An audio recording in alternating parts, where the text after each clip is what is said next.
Here it is, the May 4 21 garden update. Look how green everything is. It's a little path in my backyard. There's my bird feeder. Feeders, plural. We should be getting into super slow mo now.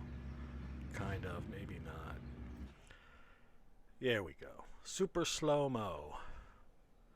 I am Tony Caravan, and you're probably going to be hearing some very loud noises shortly because they are working construction in the very front of my house using some kind of device that just vibrates the entire house like it's an earthquake, but an earthquake that lasts for hours and hours.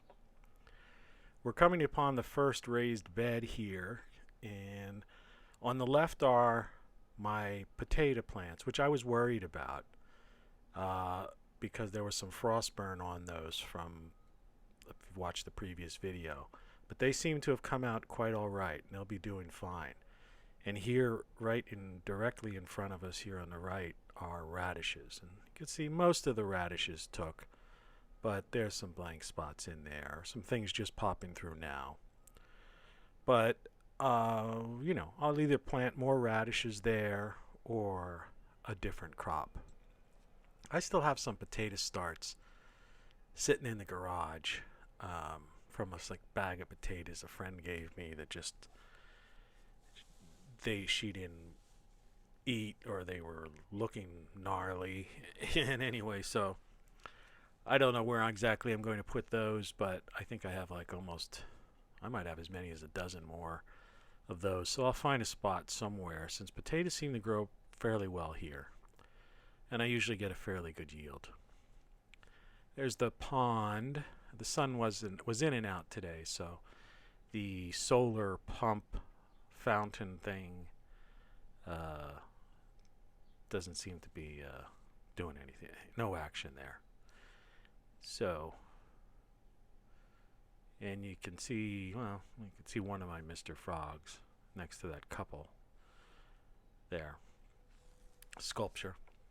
And of course, over here, we've got the out of control stinging nettle, which I've trimmed down about 3 times now. It is out of control.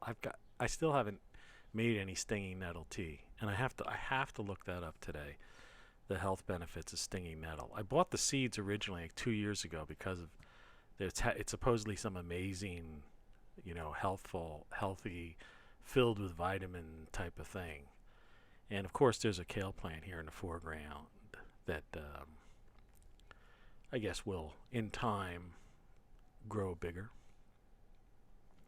Over the course of the summer, we had a lot of rain yesterday, so and it's supposed to be thunder showers today, but intermixed, the sun is coming out, so we need some of that photosynthesis to bring out the growth.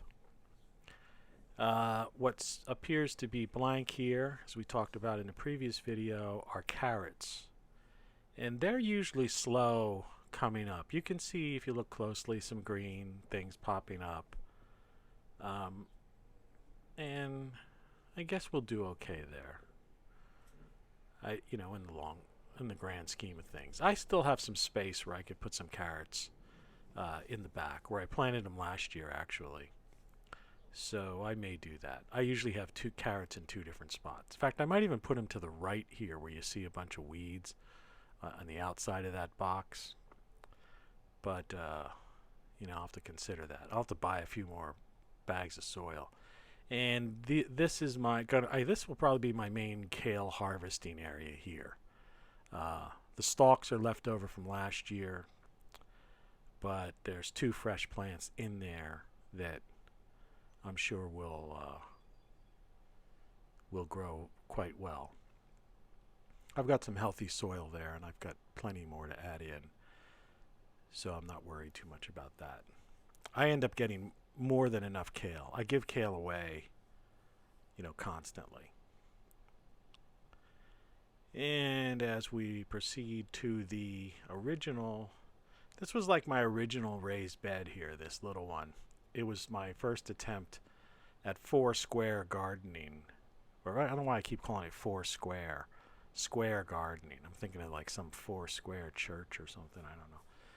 But left, sage, right, cilantro, center, parsley, upper right, a thyme plant, which looks like it's just not happening. It's been like that forever and it's getting worse.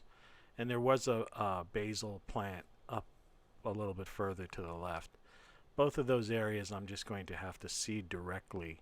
But I'm going to have to wait another week because we're still expecting 2 nights later on this week where it's going to be in the high 30s. And I don't want to put anything in the ground until, if there's the potential for even a near frost. But I think we're beyond the frost point now, so I'm not worried about that. But I'm not going to plant any seeds in. Like the same as with like zucchini, some squash plants. I'm planning to put on to the left of those potato plants we saw earlier, probably in that area. But I have to do some digging out in that area. So that's the square gardening spot. Yeah, that real, if you could see it, that next to that white, hook type thing, there's this little sick looking stem. That was my basil plant, which I grew indoors and it was healthy as anything, and I covered it, but when we had that frost, that cold night in the snow, just didn't make it. And over here's my first bush of basil. And since I shot this video, I've planted some cilantro plants behind that white little divider area. I didn't think about that. I should have at least taken a still so I could have added it at the end, but we'll do that in the next garden update. And then over here is one of my more ambitious areas. And as you can see, all of the lettuce plants survived. I'm not exactly sure why it seems 2 kinds of lettuce are growing out of the same seed. And in the foreground are some beans, like string beans, and they're doing fine. That's why I got all this wire mesh stuff here, so they've got something to grow and cling on to and all that. But the lettuce is looking okay,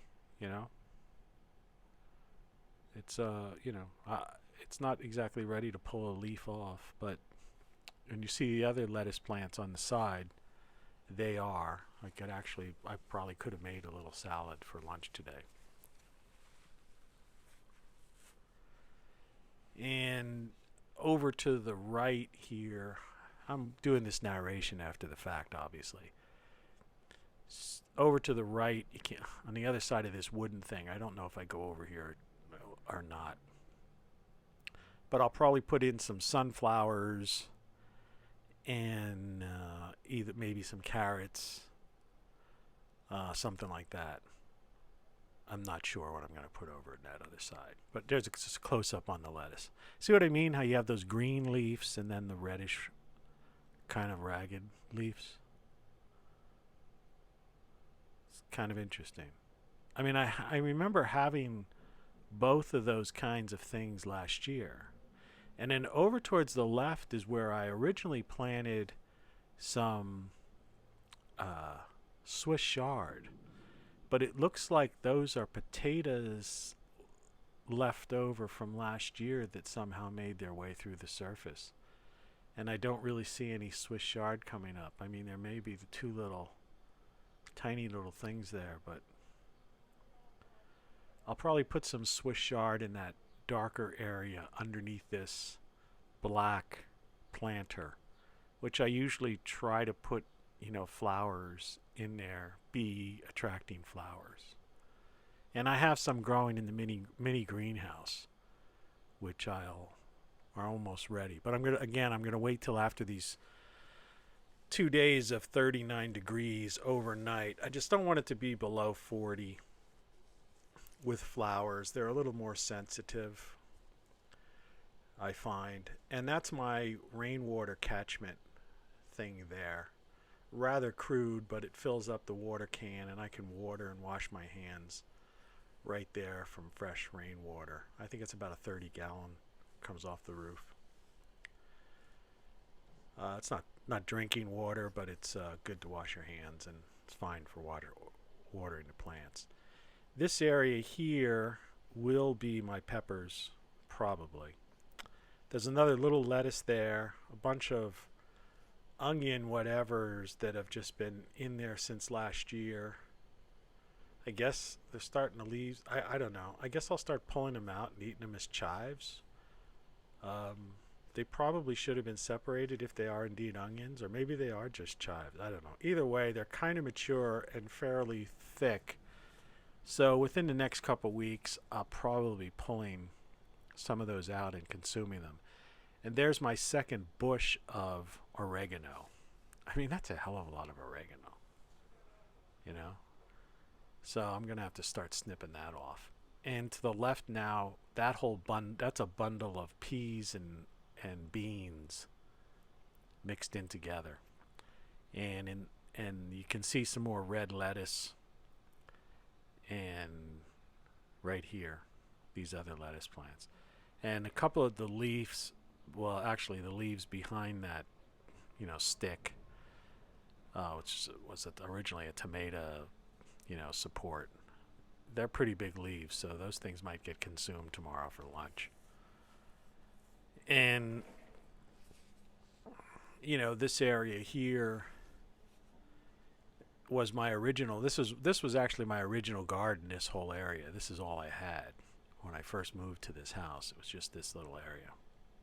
But now it's become a place where, on the left, which we're moving away from, we'll get a glimpse of it at the end of the video, but that's where I put my tomatoes. I'm only going to put in about 4 tomato plants this year, and I'm going to get, use indeterminate tomatoes and really, nurture them. They started doing the pounding again outside, so it's getting close to the end of the video, so we'll just have to weather through if that noise, if you end up hearing that noise. It probably will. It's because it's vibrating the whole house. This is my mini greenhouse. Excuse me. And that's one little exhaust fan. I have a bigger one below, which I haven't hooked up. Again, I'm waiting till the nighttime temperatures stay at least in the mid 40s or maybe 50 before I worry about having the fans open. Though right now at this time, in the daytime when the sun's out, it's already getting up to be 100 degrees or more in this little mini greenhouse thing I made. That's where I hang my coat and hat, and I think you can hear those vibrations. And in here is there's some marigold. That tall thing is actually a marigold. I don't know why these marigolds, there's some mutant marigolds, but they grow to be 5 feet tall, and they don't flower until they get to be about 5 feet tall. I just transplanted those today. That's what I was talked about earlier. I put some out after this video was shot. And that brings us just about to the end. That's a pepper plant, and some zinnias and other things like that in there. And see, in the foreground would be the tomatoes, or the back of the tomatoes where that bag is, and then in the foreground would have been the peppers. And you can see the rest of my yard. That's it. Talk to you soon.